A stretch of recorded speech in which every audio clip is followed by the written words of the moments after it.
Dear students, myself Dr. Ajay Sharma, Associate Professor Botany, Government Bangar college Didwana.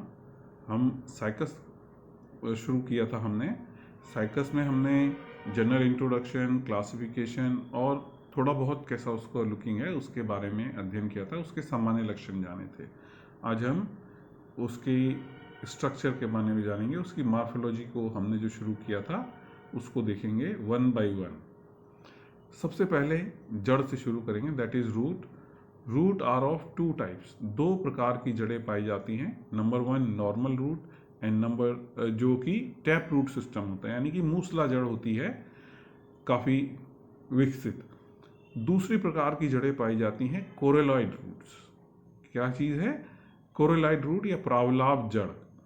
Some lateral roots from main root system grows negatively geotropic। आप जानते हैं जो roots हैं वो धनात्मक गुरुत्वानुवर्ती होती हैं, यानी कि जमीन के केंद्र की तरफ ग्रो करती हैं, ऊपर से नीचे की ओर ग्रो करती हैं पृथ्वी के। जबकि जो ये दूसरी नॉर्मल कोरेलॉइड रूट्स हैं ये कैसी हैं? नेगेटिवली जियोट्रॉपिक हैं, यानी कि गुरुत्व बल के विरुद्ध ऊपर की तरफ ग्रो करती हैं, टुवर्ड्स द सरफेस ऑफ साइल, यानी कि जो भूमि की सतह है उसकी तरफ ये ग्रो करती हैं। और आपको जहाँ पर जमीन से ये पौधा जुड़ा हुआ है साइकस का, वहाँ जमीन पर आपको थोड़ी थोड़ी ग्रीन और कोरल जो आपने जो एनिमल पढ़ा है कोरल, उस तरीके की छोटी छोटी जड़ें अभी आगे डायग्राम में भी आपको स्पष्ट होगा, वो आपको यहाँ जो है देखने को मिलेंगी। ये कैसी होती हैं? डाइकोटोमसली ब्रांच होती हैं, यानी कि द्विशाखी द्विभाजी होती है। जो भी ब्रांच निकलेगी वो आगे दो में डिवाइड होती है। इसको द्विशाखी द्विभाजन कहते हैं। जैसे देखिए ये रूट निकली, जब विभाजन होगा तो इसमें दो पार्ट होंगे, इसमें आगे शाखन होगा तो दो पार्ट होंगे। हमेशा एक ब्रांच नहीं निकलेगी, जब भी निकलेंगी दो ब्रांच निकलेंगी। इस प्रकार का जो शाखन होता है वो द्विशाखी द्विभाजन होता है। ये आप डाइकोटोमसली ब्रांच पढ़ चुके हो। एक्सटर्नल मॉर्फोलॉजी देखें इस रूट की, तो the much branched mass appear like a coral on the soil surface, hence called coralloid root. इनको कोरेलॉइड रूट क्यों बोला जाता है? एक तो इनकी संरचना आप देखिए, ये डायग्राम में दिखाई दे रही है, कोरल जैसी है, और सरफेस के बिल्कुल पास जहां पर स्टेम लगा है वहां पर ये ग्रो करती हैं। Do not bear root caps, इन रूट्स के ऊपर मूलगोप या रूट कैप्स का अभाव होता है। The cluster has lenticel like apertures. जो रूट ये बन रही है इसके शरीर के ऊपर छोटे छोटे छिद्र पाए जाते हैं जिनको लेंटिसिल कहते हैं। लेंटिसिल क्या है? जो हमारे बड़े बड़े वृक्ष हैं इनकी जो छाल होती है उस छाल में कुछ छिद्र पाए जाते हैं जिनसे एटमॉस्फेयर से गैसेज एंड वाटर वेपर्स इधर से उधर आदान प्रदान होता है, वो लेंटिसिल कहलाते हैं। यही लेंटिसिल इन कोरेलॉइड रूट्स की सतह पर पाए जाते हैं, छिद्र पाए जाते हैं। become infested with nitrogen fixing blue green algae, cyanobacteria, bacteria and diatoms, e.g. nostoc punctiforme, Anabaena, Cicada serum। तो ये क्या है? इनके अंदर नाइट्रोजन फिक्सेशन की क्षमता होती है, और ये फिक्सेशन या नाइट्रोजन का जो स्थिरीकरण है वो किसके द्वारा किया जाता है? विभिन्न प्रकार की जो नीले हरे शैवाल हैं, ब्लू ग्रीन एल्गी है या साइनोबैक्टीरिया, जिनको आजकल चेंज कर दिया गया है न्यू मेथडोलॉजी में, तो इनमें से खास एग्जाम्पल क्या है? नॉस्टॉक पंक्टिफॉर्मी एंड एनाबीना साइकेडा कैरियम या साइकेडेसेरियम। इसको आप दोनों नामों को याद रखें, ये 1 नंबर के क्वेश्चन में पूछा जाता है कि इसकी साइकस की जो कोरेलॉइड रूट है उसमें कौन सी शैवाल पाई जाती है। ये 1 नंबर का क्वेश्चन आप ध्यान रखें। सिम्बायोटिक रिलेशन दस इस्टेब्लिश, इस प्रकार ये एक सहजीवी संबंध है जिम्नोस्पर्म की जड़ और शैवाल के बीच। शैवाल वहां पर नाइट्रोजन फिक्सिंग करके भोजन का देने का काम कर रही है और रहने की जगह उसको कोरेलॉइड रूट दे रही है। तो इस प्रकार ये सहजीवी संबंध है। ये देखिए कैसी, अगर ये आप ऐसी बिना साफ किए निकालेंगे तो आपको इस तरीके की रूट दिखाई देगी। और इसको बिल्कुल साफ करके ये दूसरे वाले डायग्राम में आप देखें, देखिए किस तरीके से द्विशाखी द्विभाजन हो रहा है। हमेशा जो है दो में ये डिवाइड हो रही है आगे, ये भी, ये आगे बढ़ेगी, जब विभाजन होगा तो दो में डिवाइड होगी। ये बिल्कुल सॉइल की सतह के पास जहाँ पर स्टेम लगा हुआ है वहाँ पर आपको इस प्रकार की जड़ें देखने को मिलेंगी, जो कि नेगेटिवली जियोट्रॉपिक हैं, यानी कि गुरुत्व के विरुद्ध उत्पन्न हो रही हैं या ग्रोथ कर रही हैं, इसलिए इनको नेगेटिवली जियोट्रॉपिक कहा जाता है। जबकि सामान्यतः रूट पॉजिटिवली जियोट्रॉपिक होती है और स्टेम नेगेटिवली जियोट्रॉपिक होता है, क्योंकि वो भूमि की सतह से दूर जाता है, भूमि की ग्रेविटी या गुरुत्व से दूर ग्रो करता है, इसलिए वो नेगेटिवली जियोट्रॉपिक होता है। लेकिन यहाँ पर ये जो रूट्स हैं ये भी नेगेटिवली जियोट्रॉपिक होती हैं। अब इसकी एनाटॉमी, इसकी आंतरिक संरचना देखें। Young root shows typical structure like that of the dichotomous root. जो रूट है वो बिल्कुल टिपिकल जो द्विबीजपत्री जड़ है उसके जैसी संरचना इसकी दिखाई देती है। आउटर मोस्ट लेयर इपिब्लेमा कहलाती है। इनक्लोजेस द पेरेन्काइमेटस कॉर्टेक्स, उससे नीचे जो लेयर है दैट इज कॉर्टेक्स, कैसी है, पेरेन्काइमेटस है। और इसमें टेनिन और म्यूसिलेज कैनाल पाई जाती है, टेनिन सेल्स और म्यूसिलेज कैनाल्स पाई जाती हैं। इसके बाद इंडोडर्मिस होती है विद कैस्पेरियन थिकनिंग। इंडोडर्मिस के अंदर जो सेल्स हैं जो इंडोडर्मिस की, उनमें कैस्पेरियन थिकनिंग या स्ट्रिप्स पाई जाती हैं, जो कि पानी के लिए अपारगम्य होती हैं। पेरिसाइकिल होती है इसके बाद, मल्टी लेयर्ड, इसमें स्टार्च गेन होता है। वास्कुलर टिश्यू है विद टिपिकल रेडियल टाइप, यानी कि रेडियल अरिये जो जिसको बोलते हैं हम, यानी कि जाइलम और फ्लोएम अपने अपने अलग अलग रेडियस पर होते हैं। ये रूट की पहचान होती है। इस बेसिक स्ट्रक्चर को याद रखिए आप कि रूट के अंदर हमेशा जाइलम और फ्लोएम अलग अलग अपने अपने त्रिज्या पर या अपने अपने रेडियस पर पाई जाती हैं। ये रूट की पहचान है किसी भी रूट की, ठीक है। और डाइकॉट में ये रिंग में व्यवस्थित होती है। रूट्स यूजुअली डाइआर्च टू टेट्राआर्च, रेयरली पॉलीआर्च, यानी कि आर्च का मतलब है यानी कि दो हैं, डाइआर्च हैं यानी कि दो दो के ग्रुप में है जाइलम और फ्लोएम, या डाइआर्च से टेट्राआर्च, टेट्रा मतलब यानी चार आर्क हो सकती हैं, चार ग्रुप हो सकते हैं, रेयरली पॉलीआर्क होता है। Vessels absent in vascular tissue, सबसे बड़ी बात क्या है, जो वेसल्स हैं, वाहिनियां हैं, वो वास्कुलर टिश्यू में अनुपस्थित होती हैं। ये आपने शुरू में जब जिम्नोस्पर्म्स का हम इंट्रोडक्शन पढ़ रहे थे तो ये डिफरेंस पढ़ा था। पिथ रिड्यूस्ड और एब्सेंट, पिथ बहुत छोटी होती है, रिड्यूस और एब्सेंट होती है। अब ये देखिए टिपिकल कोरोलाइड रूट का स्ट्रक्चर है डायग्रामेटिक। देखिए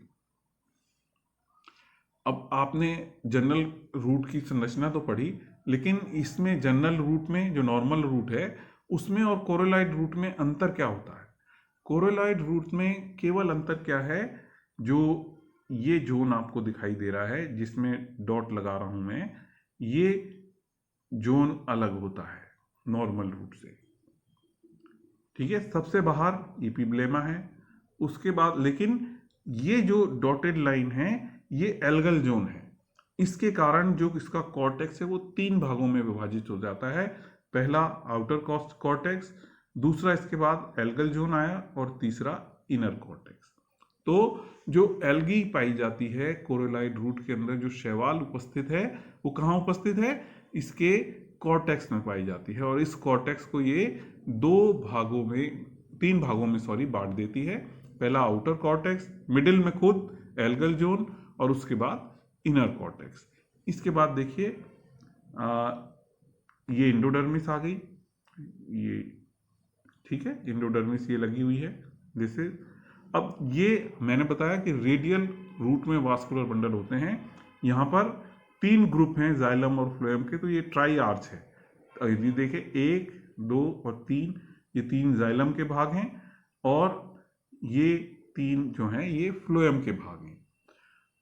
रूट में तने से एक और खास अंतर होता है जिससे आप इसको आइडेंटिफाई कर सकते हो, जड़ और तने में अंतर ला सकते हो। पहली बात तो क्या थी कि जाइलम और फ्लोएम जड़ में अलग अलग होते हैं, जबकि आप देखेंगे स्टेम में आपको इस तरीके से एक ही त्रिज्या पर इधर जाइलम है और यहां पर फ्लोएम मिलता है, ये जाइलम है।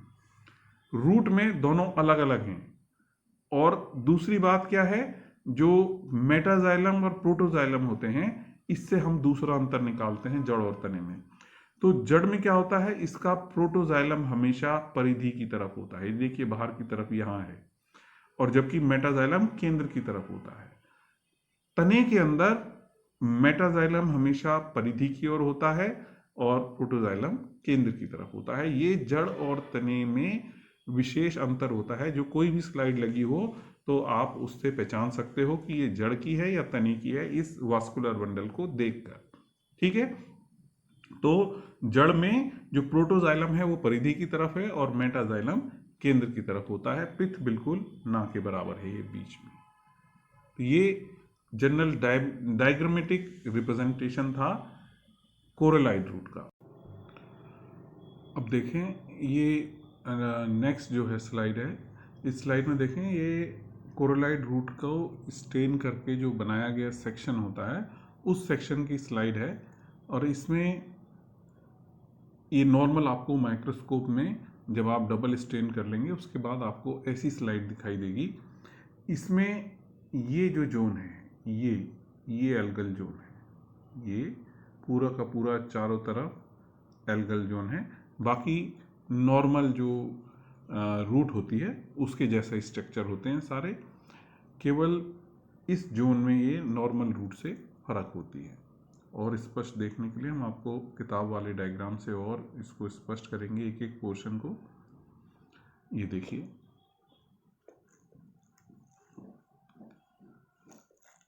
रुकिए पहले इसको थोड़ा इंडार्ज कर लें, फिर आपको ये सेलुलर डायग्राम है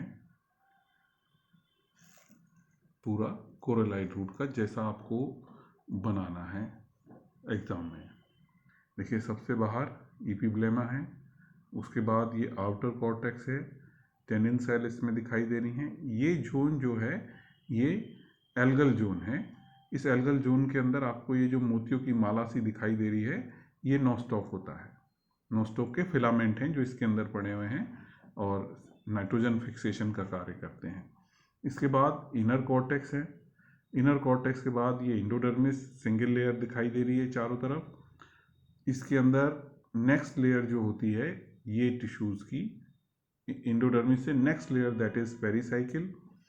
फिर ये बीच में 3 ग्रुप आपको जाइलम के दिखाई दे रहे हैं जो कि एग्जार्च कंडीशन है। जो प्रोटोजाइलम परिधि की तरफ होना और मेटाजाइलम केंद्र की होना, इसको एग्जार्च बोलते हैं। जबकि तने में क्या होता है, इंडार्च होती है। प्रोटोजाइलम केंद्र की तरफ होता है और मेटाजाइलम तने की परिधि की तरफ होती है, तो वो एग्जार्च कंडीशन कहलाती है। तो यहाँ पर एग्जार्च कंडीशन है, तने में इंडार्च कंडीशन होती है, ये ध्यान रखिएगा। ये जो पैचेज हैं ये फ्लोएम के पैचेज होते हैं। ठीक है, अलग अलग रेडियस पर हैं। ये रेडियस इनके हैं, ये ट्राई आर्च है क्योंकि इसमें 3 जाइलम और 3 फ्लोएम है। और ये क्या है, दिस इज फ्लोएम अपने अलग उस पर। और पिथ, छोटी सी पिथ जो है रास्ते में कहीं दिखाई देती है या ना के बराबर बिल्कुल। तो इस प्रकार ये डायग्राम आपको बहुत अच्छे से, हमको यहाँ पर जो थ्योरी लिखते हैं, थ्योरी के पेपर में भी डायग्राम्स हमको बहुत अच्छे से याद करने होते हैं और अच्छे से बनाने होते हैं। जिम्नोस्पर्म और टेरिडोफाइट्स, जिम्नोस्पर्म्स टेरिडोफाइट आप फर्स्ट ईयर में पढ़ा है, लेकिन जो जिम्नोस्पर्म्स हैं वो भी जैसे आप डायग्राम टेरिडोफाइट, ब्रायोफाइट के केवल डायग्राम क्वेश्चन पेपर में आपने देखे होंगे पूछे जाते हैं फर्स्ट ईयर में, वैसे ही जो है ये डायग्राम भी बहुत इम्पॉर्टेंट है एग्ज़ाम पॉइंट ऑफ व्यू से। कोरोना की वजह से आप लोगों ने फर्स्ट ईयर का एग्ज़ाम दिया नहीं है ना, आप प्रमोट होके आए हो तो थ्योरेटिकल एग्ज़ाम आपके नहीं हो पाए हैं। लेकिन ये बहुत इम्पोर्टेंट होता है कि केवल डायग्राम भी क्वेश्चन में पूछे जाते हैं, तो हमको अच्छे से साफ सुथरा डायग्राम बनाना आना चाहिए और सब प्रैक्टिस करके बिल्कुल सेल ऐसा ही डायग्राम आपको बनाने की कोशिश करनी चाहिए। तो ये जो था डिस्कशन अभी जो था ये कोरोलाइड रूट के बारे में था, जिसमें आपने उसकी एक्सटर्नल और इंटरनल मार्फोलॉजी के बारे में जाना, यानी कि मार्फोलॉजी एंड एनाटॉमी पूरी हो गई कोरोलाइड रूट की। अब इसके बाद हम आगे नॉर्मल रूट पढ़ेंगे नेक्स्ट वीडियो में। थैंक्स। इसमें जो भी कंटेंट मैंने जहाँ से लिया है उन सब का मैं बहुत आभारी हूँ और धन्यवाद करता हूँ। आपको भी धन्यवाद कि आपने इस वीडियो को देखा। Thank you.